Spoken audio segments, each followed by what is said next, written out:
Muito boa noite. E aí, ó, começando já com o gol do Dineno para vocês aí. Tá no ar o nosso pós-jogo de São Paulo 1, Botafogo 0. Vamos falar um pouquinho mais sobre essa partida. E claro, vamos trazer aqui, olha só, o cara que eu desço o cacete fez um gol hoje, hein? Eu vou começar a descer mais o cacete nos caras, hein? Mas aí, ó, que bela jogada de dois dias e logo no começo da partida o Dineno oportunista fazendo 1-0 pro São Paulo no Morumbi. Essa vitória aí colocou o tricolor aí na cola do G6 do Campeonato Brasileiro. O São Paulo tem dois jogos a mais aí que o Mirassol. O São Paulo tem dois jogos a mais que o Mirassol, dois jogos a mais que o Botafogo. Esses times vão jogar no meio de semana, já para poder cumprir. O São Paulo tem o jogo da Libertadores, então já vai diminuir em um jogo essa partida aí, beleza? Vamos falar um pouco do jogo para vocês aí de São Paulo e Botafogo do Rio de Janeiro, né? Como eu disse a vocês, o gol do Dineno, né? O São Paulo abriu o placar foi logo nos primeiros minutos. E aí o São Paulo conseguiu segurar bem o Botafogo, acabou se aproximando ainda mais do G6. O time do Crespo agora é o sétimo colocado. O nosso tricolor é o sétimo colocado na tabela de classificação do Campeonato Brasileiro.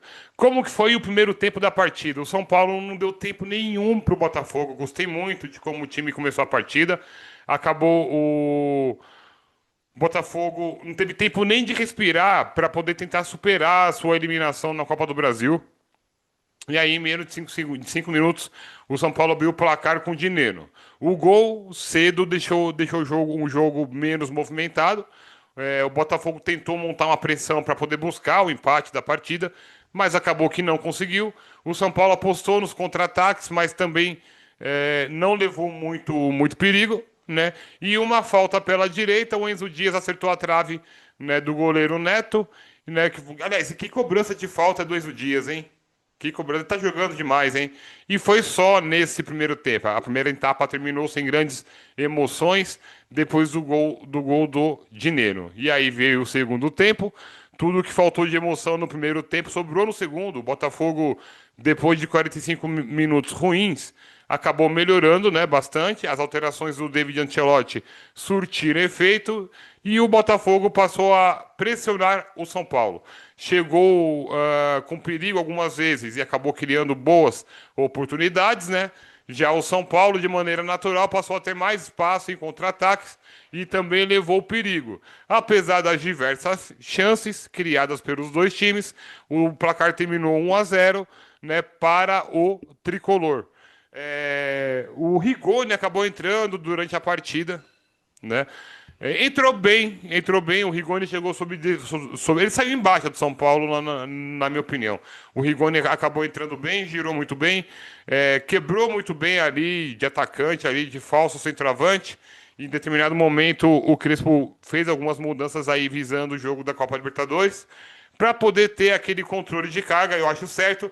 E por que que ele deixou o Tapia em campo, que hoje foi muito mal na partida? O Tapia estava cansadíssimo, né? Ele demorou muito para pensar nas suas decisões. Teve lance que ele podia tocar bem antes, aí no segundo tempo, principalmente, né? E acabou não fazendo. Mas por que que o Crespo tirou o Dineno e não tirou o Tapia, né? Por quê? Porque como nós estamos sem centroavante, com certeza o Crespo deve estar pensando em dar um pouco mais de espaço, penso eu, dar um pouco mais de espaço para o Dineno, principalmente depois do gol de hoje, né? E aí visando a Copa Libertadores da América, a gente vai precisar, né? E um detalhe importante em tudo isso, que para Libertadores, que agora a gente tem os cinco zagueiros aí disponíveis para essa partida de quinta-feira contra a LDU. Já no jogo do Atlético Nacional, a gente teve poucos jogadores aí, teve inclusive Patrick Lanza sendo improvisado no treino antes do jogo, como zagueiro. E agora não, os cinco estão disponíveis. E aí no segundo tempo, inclusive, o Crespo hoje acabou tirando. Acabou tirando. Olha o Botafogo chegando. O Crespo acabou tirando o Alan Franco em determinado momento e acabou colocando o Arboleda, né? Ó, esse lance do Rigoni aí que eu falei, ó. Olha, eu gritei gol nesse lance aí. Dá uma olhada. Olha só, cara. Olha isso, mano. Nossa, a bola caprichou, caprichou e acabou não entrando, né? Mas é, tá bom pra gente, né? Já pensando já no cenário de Copa Libertadores, vendo de novo o gol do Dineno aí de Copa Libertadores, aí o Crespo colocou o time pra rodar, tá colocando o time pra rodar, o Luan que tinha pouco espaço, tá tendo um pouco mais de espaço também, isso é muito importante também. Tudo visando os jogos da Copa Libertadores. Eu tô sentindo que São Paulo tá chegando com muita saúde, muito saudável para esse mata-mata da Copa Libertadores. O Alisson voltou hoje de lesão, possivelmente é peça, saiu do jogo hoje, mais cedo também, possivelmente é peça-chave para esse jogo da Copa Libertadores. E aí a gente tem uma preocupação agora também, que é o Enzo Dias. O Enzo Dias sentiu e ele já é dúvida para o jogo da Libertadores. Ele acabou deixando o gramado mais cedo hoje, acabou entrando o Wendel. E aí, possivelmente, acho que o Wendel joga como titular quinta-feira, ou o Enzo fica no banco, pensando já também no jogo de volta, né, que é no dia 27, tem tudo isso também, né? Mas é uma preocupação, a gente não sabe como que vai ficar o Enzo Dias, mas é sim uma grande preocupação para os dois jogos da Copa Libertadores aí. Primeiro agora né, lá no Equador contra a LDU e no jogo de volta do Morumbi na outra terça, às 19, na outra quinta, né? Na realidade, às 19 horas, né?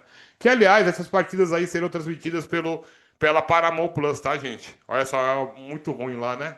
Mas enfim, é só no aplicativo, é só no streaming, então não vai ter delay em gol dessa vez aí, tá? Esperamos que seja gols ao nosso favor, beleza? E o São Paulo fez o que tinha que fazer hoje. Ganhou, já pensando em quinta-feira. O importante eram os 3 pontos e colar no grupo de cima do Campeonato Brasileiro. Eu acho que tá bom. Rodriguinho vem atuando bem com o Crespo também, né? Falando nisso, eu vou passar para vocês aqui rapidinho as minhas notas que eu dei aqui. Eu dei nota 7,5 pro Rafael. Acabei dando nota 7,5 pro Rafael. Ele foi pouco exigido, né? Mas 7,5 tá bom. Tolói, olha, quase não falei dele aqui, jogou muito bem hoje, acabou estreando, nota 7,5. O Alan Franco saiu durante a partida, deu nota 8, jogou muito. O Arboleda entrou bem, dei nota 7. O Sabino, que partidaça do Sabinão da Massa, em nota 8 para ele. O Cedric Soares, 7,5. O Alisson, 7,5. Marcos Antônio voltou hoje, entrou muito bem também, nota 7,5. Rodriguinho, eu dei nota 8 para ele, muito bem na partida, como tem crescido com o Crespo. Com certeza vai ganhar chances na Libertadores. E o São Paulo quer renovar o contrato dele agora para tentar vender ele por milhões. Vamos ver isso daí. Luan acabou entrando 7,5. Enzo Dias, 8,5. O Wendel, 7,7. O Tapia, mais ou menos na partida. Foi no segundo tempo que ele caiu muito, estava cansado já. Dei nota 6 para ele. O Dineno, nota 8. Rigoni entrou muito bem, nota 7,8. E o técnico Hernan Crespo muito bem nas suas decisões. E já pensando também quinta-feira, sem comprometer o Campeonato Brasileiro, nota 9 para o Crespo. Estou gostando muito do trabalho e está me surpreendendo muito o trabalho do Crespo desde a sua chegada, hein? Já é para mim, mesmo com título na outra passagem, já é um trabalho muito mais coeso do que a outra passagem do Crespo, né? E é isso, pessoal. O São Paulo já volta a treinar amanhã à tarde, visando o jogo da Copa Libertadores de quinta-feira, tá? O São Paulo faz um treino amanhã à tarde, faz um regenerativo também, faz mais um treino na terça em solo brasileiro, depois já viaja para o Equador, faz um treino só no Equador e quinta-feira vai para o jogo contra a LDU e depois volta para o Brasil, para o Campeonato Brasileiro, onde a gente pega o Santos na Vila Belmiro, possivelmente no próximo sábado, né? Acho que é isso, né? Deixa eu até olhar aqui a data de São Paulo e Santos aqui, que os caras estavam pensando em tirar o dia do jogo e o horário. Deixa eu até dar uma olhadinha aqui. Vamos ver aqui. Vou até conferir rapidão aqui. Vamos ver aqui, Brasileirão. Brasileirão. Tá aqui, ó. Vamos até conferir os próximos jogos. Rodada 24 para o São Paulo. Será Santos e São Paulo no domingo. Domingo que vem, 8h30 da noite. É o último jogo da noite, então, no domingo que vem. Santos e São Paulo na Vila Belmiro, mais do que confirmado, beleza? É isso, pessoal. Vou ficando por aqui. A arbitragem foi boa hoje. Não tivemos do que reclamar. Não tivemos do que reclamar. Eu, pelo menos, vejo isso. Vou dormir feliz com mais uma vitória e pensando agora na Copa Libertadores para a próxima quinta-feira contra a LDU. Eu sou Marcelo, vou ficando por aqui. Um abraço a todos e ótima semana.